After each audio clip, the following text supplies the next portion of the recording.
So hello everyone, তোমরা সকলে কেমন আছো? আশা করছি তোমরা সকলে অনেক অনেক ভালো আছো এন্ড সুস্থ আছো।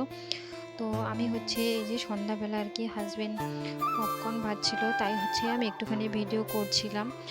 আর এখন যেহেতু শীতকাল আর সন্ধ্যাবেলা এরকম কিছু খেতে বেশ ভালোই লাগে, তো আমি দোকানে গিয়েছিলাম, তো 2 প্যাকেট নিয়ে এসেছি আর এখন সেটাই আর কি ভেজে নেওয়া হচ্ছে। তো এই ননস্টিকের কড়াইয়ের মধ্যে এসব বানাতে বেশ ভালোই লাগে। তো ওইদিকে পপকর্নটা ভেজে নিয়ে তারপর এদিকে আমি চাটাও করে নিয়েছি। আর আজকে চাটা খেতে বেশ ভালোই হয়েছিল, শুধু দুধ দিয়ে বানিয়েছিলাম। আর ঘরে কেউ এসেছিল, মানে মেহমান। তো সবাই মিলে চাটা সন্ধ্যাবেলা খেয়ে নিলাম। তারপর এখন করব রান্না, চিকেন রান্না করব, তার সঙ্গে কষ দিয়ে।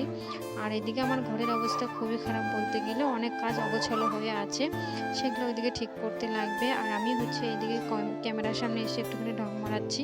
হাজবেন্ড যেহেতু রান্নাটা করছিল, তো সকলে ভালো থেকো।